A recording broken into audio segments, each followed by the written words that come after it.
తెలంగాణలో పార్టీ బలోపేతమే లక్ష్యంగా బీజేపీ రాష్ట్ర కార్యవర్గ సమావేశం నిర్వహించామని మెదక్ ఎంపీ రఘునందన్ రావు తెలిపారు.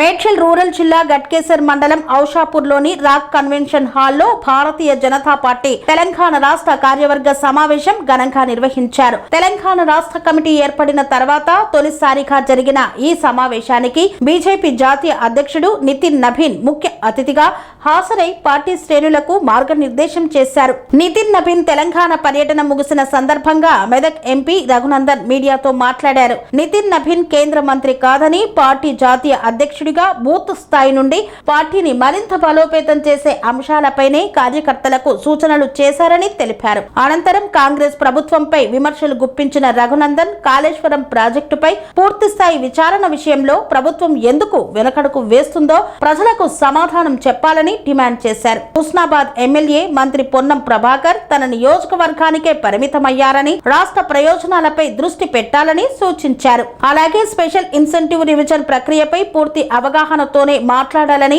అపోహలు సృష్టించే వ్యాఖ్యలు చేయవద్దని రఘునందన్ మీడియా సమావేశంలో పేర్కొన్నారు. జనతా పార్టీ ఆల్ ఇండియా అధ్యక్షులు నవీన్ గారి తెలంగాణ 3 రోజుల రాష్ట్ర పర్యటనకు సంబంధించి కాంగ్రెస్ పార్టీ నాయకుల పంచలు తడిసిపోతున్నాయి అనడంలో సందేహం ఏం కనబడతలేదు. నితిన్ నబీన్ గారు తెలంగాణ రాష్ట్రానికి వచ్చింది కార్యకర్తలను కలగడానికి, కార్యకర్తలకి దిశానిర్దేశం చేయడానికి, భారతీయ జనతా పార్టీ భవిష్యత్ పోరాటాలకి సన్నద్ధం చేయడానికి నితిన్ నబీన్ గారు తెలంగాణకు వచ్చారు. ఆ విషయాల గురించి అవగాహన లేనటువంటి కాంగ్రెస్ నాయకులు ఒక ఆయన అంటాడు నితిన్ నబీన్ గారికి తెలంగాణ గురించి తెలియదు అంటాడు. ఎవరికి తెలుసు మరి? సోనియా గాంధీకి తెలుసా? రాహుల్ గాంధీకి తెలుసా?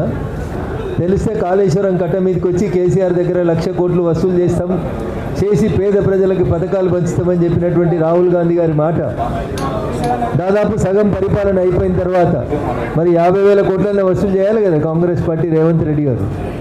దాని గురించి ముందు సమాధానం చెప్పాలి. ఇంకో మంత్రి మాట్లాడుతున్నాడు యూరియా వస్తలేదని. యూరియా కేసీఆర్ ముఖ్యమంత్రి ఉన్నప్పుడు యూరియా ఇచ్చింది నరేంద్ర మోడీ గారే.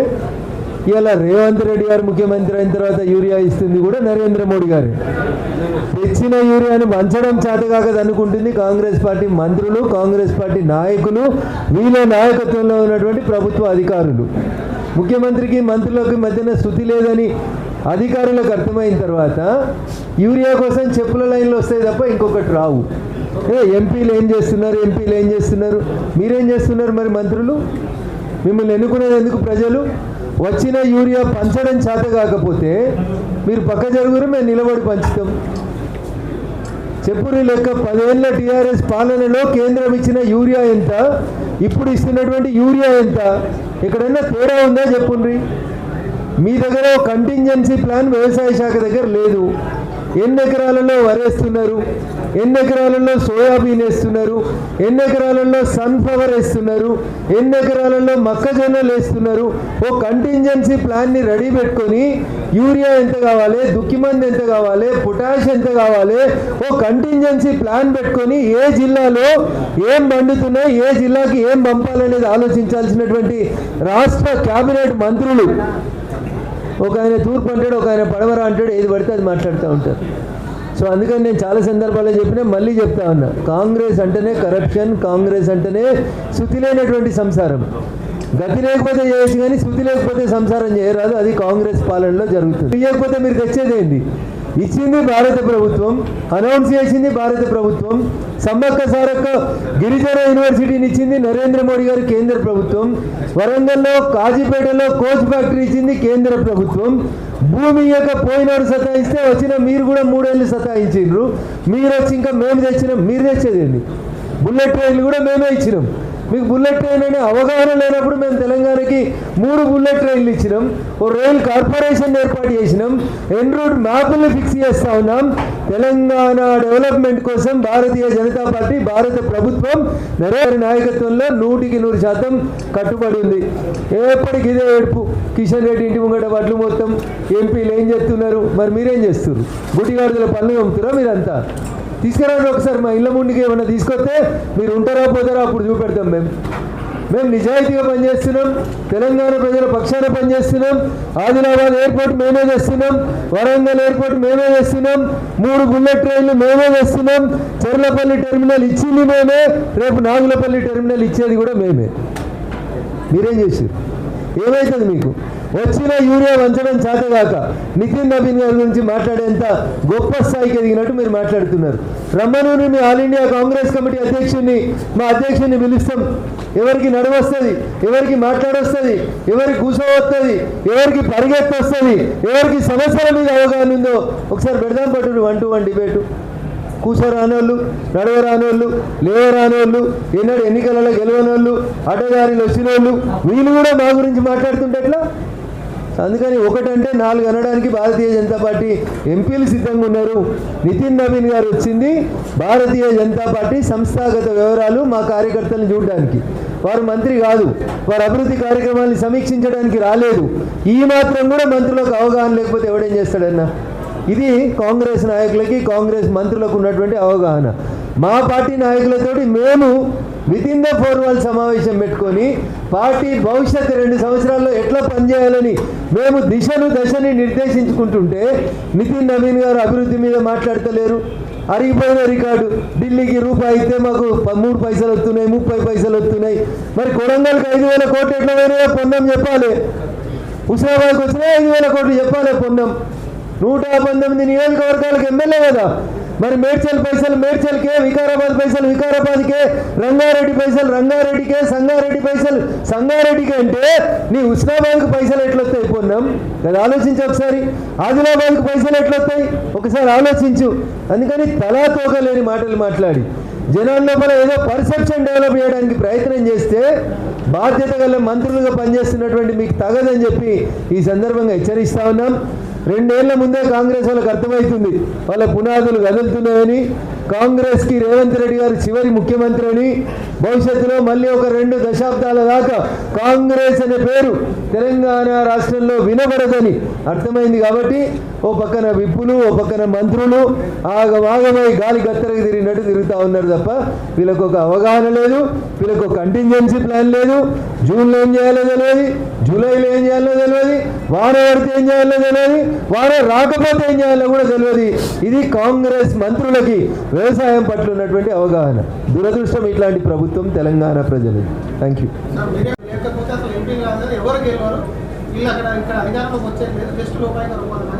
ప్రజల తీర్పును ప్రతిసారి తప్పు చేసి తప్పుగా దిగజార్చి మాట్లాడడం అనేది కాంగ్రెస్ పార్టీకి అలవాటు. కాంగ్రెస్ ఏ రోజు కూడా ప్రజా తీర్పును గౌరవించలేదు. గౌరవిస్తే ఈ దేశ తొలి ప్రధానిగా ఉన్న జవహర్లాల్ నెహ్రూ గారు ఇవాళ వాళ్ళ పక్కన కూర్చుంటున్నటువంటి కమ్యూనిస్టు ప్రభుత్వాన్ని ఆర్టికల్ 356 ఉపయోగించి మొట్టమొదటిసారి కూలదోయాడు. ఆడ నుంచి మొదలుకుంటే దేశ తొలి ప్రధాని జవహర్లాల్ నెహ్రూ గారు ఆర్టికల్ 356ను ఉపయోగించి కమ్యూనిస్టుల ప్రభుత్వాన్ని కూలదోసిన కాడి నుంచి ఆంధ్రప్రదేశ్లో ఎన్టీ రామారావు ప్రభుత్వాన్ని కూలదోసేదాకా 100 సార్లు ఈ దేశంలో ప్రజాస్వామ్యబద్ధంగా ఎన్నికైనటువంటి ప్రభుత్వాలని కూలదోసినటువంటి చరిత్ర కాంగ్రెస్ది. ప్రజలు ఓట్లేస్తే మేము గెలిచినాం. పొన్నం గారికి హుస్నాబాద్ ప్రజలు ఎట్లా ఓట్లేసిండ్రో రఘునందన్ రావుకి మెదక్ ప్రజలు కూడా అట్లే ఓటేసిండ్రు. మీరే కదా సెకండ్ వచ్చింది అక్కడికి. దానికి మేమేం చేస్తాం దాంట్లో? కాబట్టి ఒక గౌరవ ప్రజాప్రతినిధులుగా ఎన్నికైనటువంటి వ్యక్తుల గురించి తక్కువ చేసి మాట్లాడితే మరి అదే పొన్నం కూడా కరీంనగర్ ఎంపీ గెలిచిండు. ఎవరితోటి పొత్తు పెట్టుకొని గెలిచిండు? ఎవరితో లాలూచిపడి గెలిచిండు? మేము అడగలేమా ఇట్లా? కానీ మాకు సంస్కారం అడ్డం వస్తూ ఉంది. మేము అట్లా మాట్లాడలేం. ప్రజా తీర్పుని గౌరవిస్తాం, ప్రజలు ఇచ్చినటువంటి ఓట్లని స్వాగతిస్తాం.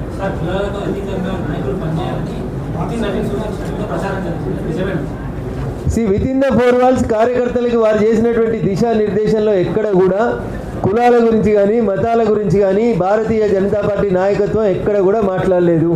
అంత సంకుచితంగా భారతీయ జనతా పార్టీ కార్యవర్గ సమావేశాలు జరగవు. సబ్కా సాత్, సబ్కా వికాస్, సబ్కా ప్రయాస్, సబ్కా విశ్వాస్ అనేటువంటి నినాదంతో మా నితిన్ నవీన్ గారు మాకు దిశానిర్దేశం చేసిరు. అదే దిశగా మేము ముందుకు పోతాం. పంచాయతీ ఎన్నికల దగ్గర నుంచి మొదలుకుంటే పార్లమెంట్ ఎన్నికల దాకా ప్రతి బూత్ గెలవడం బీజేపీ కార్యకర్తల లక్ష్యం. ఆ దిశగానే పనిచేయమని చెప్పారు. గ్రేటర్కి ఎన్నికలు వస్తాయా, కోర్టు స్టే ఇస్తుందా, 3 కార్పొరేషన్లు ఉంటాయా, 300 కార్పొరేటర్లు ఉంటారా, 300 350 అవుతాయా, 400 అవుతాయా, వాళ్ళు లేదు చూలు లేదు. కొడుకు పేరు సోమలింగం, ముందు వాళ్ళ కోర్టు కేసులు డిస్పోజ్ చేయమని ఉండ్రి, వాళ్ళే లీకులు ఇస్తుర్రు. 75 సీట్లు ఉన్న మల్కాజ్గిరిని 100 సీట్లు చేస్తామని, 75 సీట్లు ఉన్న సైబరాబాద్ కార్పొరేషన్ని 100 డివిజన్లు చేస్తామని వాళ్ళే చెప్తున్నారు. నేను చెప్తున్నా కదా, నో ప్లానింగ్. ఓ కార్పొరేటర్కి 70,000 ఉంటాయి, ఓ కార్పొరేటర్కి 10,000 ఓట్లు ఉంటాయి. ఇది కాంగ్రెస్. అందుకనే నేనంట, గతి లేకపోతే బతకొచ్చు, కానీ ఈ శుద్ధి లేని సంసారంతో ఆ గ్రేటర్ హైదరాబాద్ కానీ వరంగల్ కానీ ఇంకేది కానీ నష్టపోతాం. కేవలం సర్ప్రక్రియ జరుగుతున్నారు. సర్వ్ అయిపోయిన తర్వాత బీజేపీ గెలుస్తున్నారు. సర్ప్రక్రియతోనే బీజేపీ గెలిస్తే గెలుస్తారని ఆరోపిస్తున్నారు. ఇప్పుడు కేరళలో కాంగ్రెస్ గెలిచింది, కేరళలో కూడా ఎస్ఐఆర్ పూర్తి అయింది. కేరళలో ఎస్ఐఆర్ పూర్తి చేసినటువంటి ప్రభుత్వం పినరసు విజయన్, మీ పక్కన కూర్చునేటువంటి కమ్యూనిస్టు పార్టీ ప్రభుత్వము కేరళలో ఎస్ఐఆర్ కంప్లీట్ చేసిన తర్వాత కాంగ్రెస్ పార్టీ అధికారంలోకి వచ్చింది.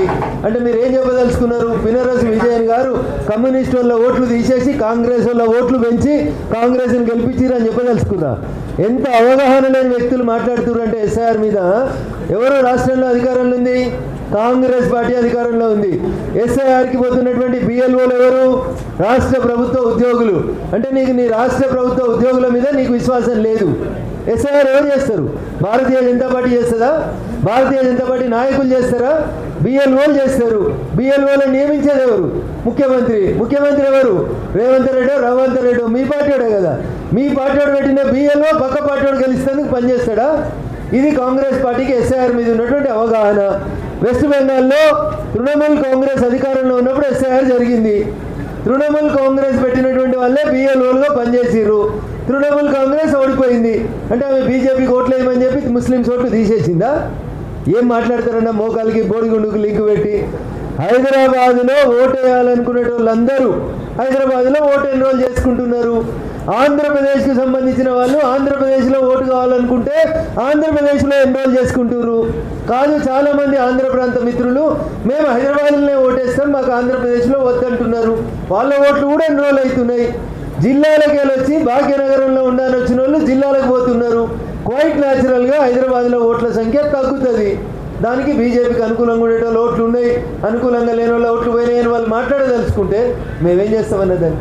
మీరేమో డబుల్ ఇంజిన్ సర్కార్ వస్తుందంటున్నారు. పీసీసీ మాట్లాడుతూ రావు అని చెప్పి మరొక పక్క నితిన్ నవీన్ టూర్కి సంబంధించి పెద్ద రాష్ట్రం అని చెప్పి మీరు కామెంట్ చేశారు. ఏక్ బాయికు దూసరా బాయి బైసాంత అని చార్మినార్ కాడ చెప్తారన్న. మహేష్ కుమార్ గౌడ్ గారు ఎప్పుడు ఎన్నికలలో నిలబడలే, ప్రజల ఓట్లతో గెలవలే. అడ్డదారిలో వచ్చినోడు అడ్డదారిలో అధికారంలోకి వచ్చినోడు ఇంకా అంతకంటే ఎక్కువ ఏం కనబడుతుంది అన్న. కామెర్లు ఉన్నోని కామెర్లే కనబడుతుంది. మేము పనిచేసి వస్తున్నాం, ఇంతింతాయి వటుడింతాయి అన్నట్లు ఎదిగినాం. మిమ్మల్ని 0 సైజుకి తీసుకుపోతా ఉన్నాం, 0 సైజు నెట్టేస్తున్నాం. 4 రాష్ట్రాల్లో మీరు మిగిలితే మేము 22 రాష్ట్రాల్లో అధికారంలో ఉన్నాం. మీరెక్కడ మేమెక్కడ, మీకు మాకు పోలిక ఎక్కడ ఉంటుంది? అందుకని ఆయన కళ్ళు గట్లే కనబడతాయి. అడ్డదారిలో ఎమ్మెల్సీలు అయ్యి అడ్డదారిలో అధ్యక్షులు అయితే అట్లే ఉంటుంది.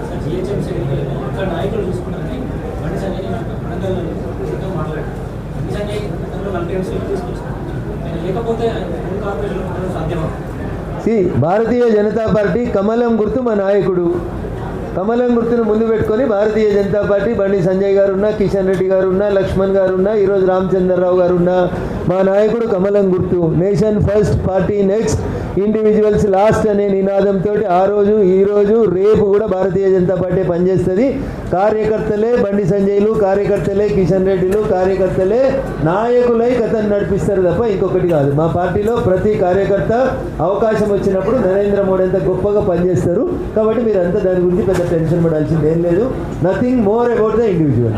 కాళేశ్వరానికి సంబంధించి ఈ పర్యటనలో ఖచ్చితంగా నితిన్ నవీన్ సిబిఐకి అప్పచెప్పాలని కాంగ్రెస్ కాళేశ్వరం విచారణ అడిగిన చామల కిరణ్ కుమార్ రెడ్డి అనే ఎంపీ గారికి ముఖ్యమంత్రి గారు కేంద్ర ప్రభుత్వానికి ఏమని ఉత్తరం రాసిండో జర బయట పెట్టమనుండ్రి.